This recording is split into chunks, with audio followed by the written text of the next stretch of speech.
আসসালামু আলাইকুম প্রিয় ভিউয়ার্স, আজ 9 ডিসেম্বর 2025 খ্রিস্টাব্দ বেগম রোকেয়া দিবস। বেগম রোকেয়া দিবস উপলক্ষে টুঙ্গিপাড়া উপজেলা গোপালগঞ্জে এক বর্ণাঢ্য র্যালির আয়োজন করা হয়েছে।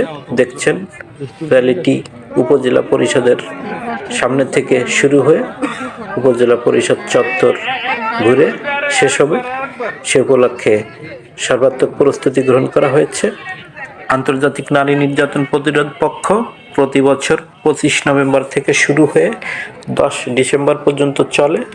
সে হিসাবে আগামীকাল শেষ হবে এই নারী নির্যাতন প্রতিরোধ পক্ষ। এই র্যালি শেষে উপজেলা পরিষদ মিলনায়তনে এক আলোচনা সভার আয়োজন করা হয়েছে। সেখানে টুঙ্গিপাড়া থেকে মনোনীত শ্রেষ্ঠ অদম্য নারী পুরস্কার বিজয়ী নারীদের পুরস্কার বিতরণ করা হবে। এবার বেগম রোকেয়া দিবসের প্রতিপাদ্য নারী ও কন্যার প্রতি সহিংসতা বন্ধে ঐক্যবদ্ধ হই, ডিজিটাল নিরাপত্তা নিশ্চিত করি।